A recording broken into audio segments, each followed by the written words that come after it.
Monday evening actually வீக்கெண்டில் தான் வந்து காய்கறி வாங்குறது, ப்ரொவிஷன்ஸ் வாங்குறது, அப்புறம் வந்து மார்க்கெட் போகிறதுன்னு இந்த வேலை எல்லாமே செஞ்சு வச்சுருவோம். இந்த வீக்கெண்ட் நாங்கள் மயிலாப்பூர் போயிட்டனால இந்த ஒர்க் எல்லாமே பெண்டிங்கில் இருந்துச்சு.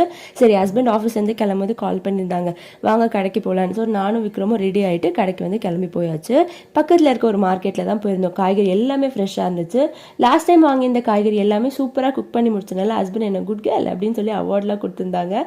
ரொம்ப பெருமையாக ஃபீல் பண்ணேன். அதே மாதிரி இந்த வாட்டியும் கரெக்டாக வந்து குக் பண்ணி முடிச்சணும்னு எய்ம் பண்ணிவிட்டு என்னென்ன காய்கறி வேணுமோ அதை மட்டும் வாங்கிட்டு நீட்டாக வீட்டுக்கு வந்தாச்சு. வீட்டுக்கு வந்ததுக்கப்புறம் செம்ம பசி, அதனால டக்குன்னு ஒரு சட்னி அரைச்சிட்டு ஆளுக்கு 2 தோசையை சாப்பிட்டுட்டு அவங்க 2 பேரும் டிவி பார்க்க வச்சுட்டு நான் காய்கறியெல்லாம் ஆர்கனைஸ் பண்ணலான்னு வந்துட்டேன். லாஸ்ட் டைம் நான் பண்ணியிருந்தேன் வாழைத்தண்டு கூட்டு சூப்பர் ஹிட். அதனால இந்த வாட்டியும் ஹஸ்பண்ட் பண்ணி கொடுப்பான்னு சொன்னனால தைரியமாக வாழைத்தண்டு வந்து வாங்கிட்டு வந்திருந்தேன். வாங்கிட்டு வந்த காய்கறி எல்லாமே நீட்டாக ஆர்கனைஸ் பண்ணி வச்சுட்டு போன வாட்டி மாதிரி இந்த வாட்டியும் லிஸ்ட் அவுட் பண்ணிட்டேன். வெஜிடபிள்ஸ், ஃப்ரூட்ஸ் அண்ட் ஸ்நாக்ஸ் என்னென்ன இருக்கோ அதெல்லாம் லிஸ்ட் அவுட் பண்ணிட்டேன். இந்த மாதிரி பண்ணுறனால எனக்கு நீட்டாக வந்து என்னென்ன இருக்குன்னு கிளியராக தெரியுது.